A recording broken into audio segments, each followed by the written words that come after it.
Assalamualaikum anak-anak. Sobahul khair. Kaifa halukum? Khulukum bi khair wa afiyah insyaallah. Apa kabar semuanya? Anak-anak, hari ini di pembelajaran Al-Islam kita akan belajar iman kepada malaikat Allah dan tata cara sholat berjamaah. Mari kita mulai. Sebelumnya kita awali dengan membaca basmalah. Beriman kepada malaikat Allah termasuk rukun iman yang kedua. Beriman kepada malaikat Allah berarti percaya adanya malaikat sebagai makhluk Allah yang diciptakan dari cahaya. Seseorang yang mengaku Islam harus percaya adanya malaikat Allah. Perintah untuk beriman kepada malaikat Allah terdapat dalam surat Al-Baqarah ayat 285. Malaikat adalah makhluk Allah yang diciptakan dari nur atau cahaya. Malaikat termasuk makhluk gaib yang tidak dapat dilihat dengan mata. Malaikat tidak mempunyai nafsu, oleh karena itu malaikat tidak makan, minum, dan tidur. Malaikat adalah makhluk yang paling taat kepada Allah dan selalu bertasbih kepada Allah Subhanahu wa taala. Adapun manusia adalah makhluk nyata diciptakan dari tanah liat. Manusia memiliki nafsu, oleh karena itu butuh makan, minum, dan tidur. Manusia ada yang taat dan ada yang durhaka. Yang paling membedakan adalah manusia diberi akal pikiran oleh Allah Subhanahu wa taala. Adapun persamaan malaikat dengan manusia adalah sama-sama makhluk ciptaan Allah yang mendapat perintah Allah untuk beribadah kepadanya. Nah, itulah perbedaan dan persamaan antara malaikat dan manusia. Dengan mengetahui hal tersebut, kalian akan lebih memahami tentang malaikat. Jumlah malaikat Allah tidak terhingga banyaknya dan hanya Allah yang mengetahuinya.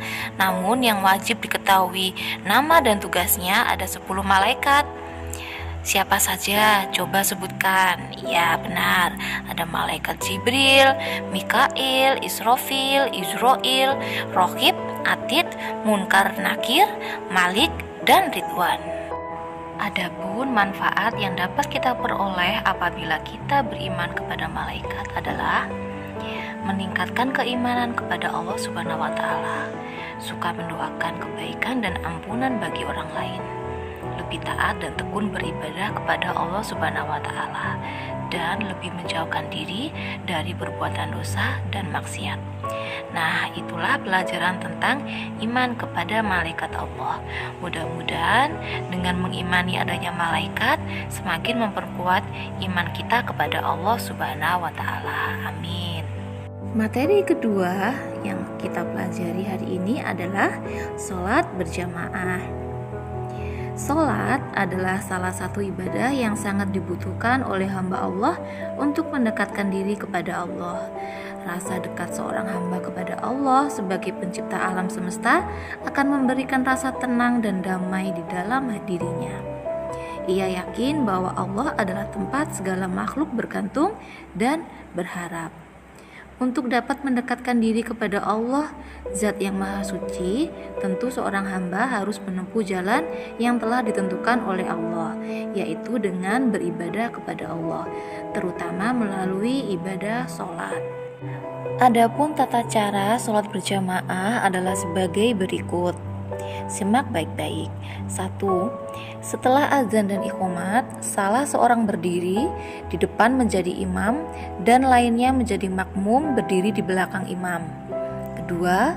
Sebelum memulai memimpin sholat, terlebih dahulu imam mengingatkan agar jamaah meluruskan dan merapatkan barisan atau shafnya dengan mengucapkan, "Lurus dan rapatkan barisan kalian," karena yang demikian merupakan kesempurnaan sholat.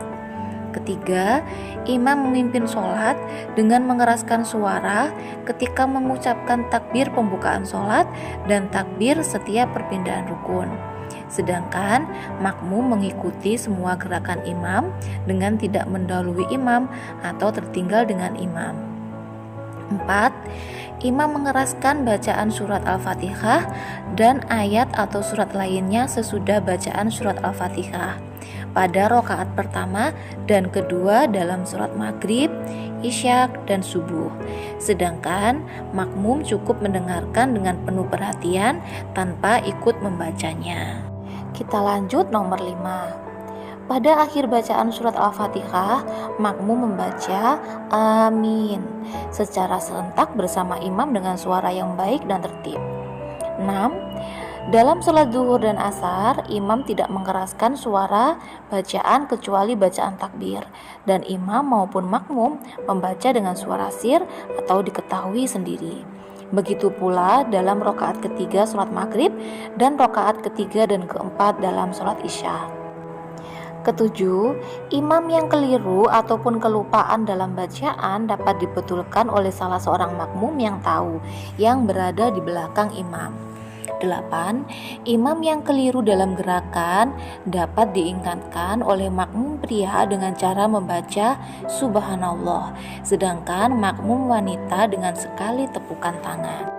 Tata cara nomor 9. Imam yang batal dalam sholatnya, ia wajib mengundurkan diri dan digantikan oleh salah seorang makmum yang berada di belakang imam dengan cara maju selangkah ke depan mengganti posisi imam.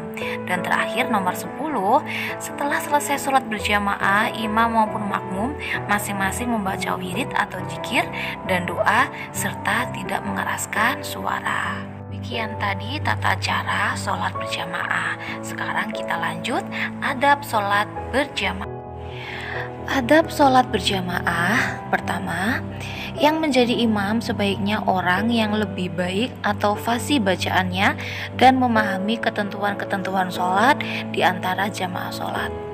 Imam sholat hendaknya orang yang jujur dan tidak berbuat maksiat. Baik imam maupun makmum lebih utama memakai pakaian yang tidak bergambar atau tidak bertuliskan, agar dapat mendukung terciptanya suasana yang khusyuk. Ketika akan mendatangi tempat sholat atau masjid, kalian lebih baik tidak memakan makanan yang berbau, seperti jengkol, pete, atau bawang mentah. Selanjutnya, melangkah ke masjid dengan sikap tenang dan tidak boleh terburu-buru atau berlari walaupun sholat telah dimulai. Makmum laki-laki lebih utama mengisi shaf dari bagian depan. Shaf diatur lurus dan rapat. Sedangkan makmum wanita lebih utama mengisi shaf bagian belakang dari shaf bagian belakang makmum laki-laki. Makmum tidak boleh membuat shaf seorang diri. Kalau terpaksa, ia boleh memberi isyarat dengan cara menepuk bahu atau menarik salah seorang yang berada di shaf depannya untuk mundur agar dapat berdiri satu shaf dengannya. Dan terakhir, anak-anak, selesai sholat, jamaah tidak boleh melewati di depan shaf makmum yang sedang sholat.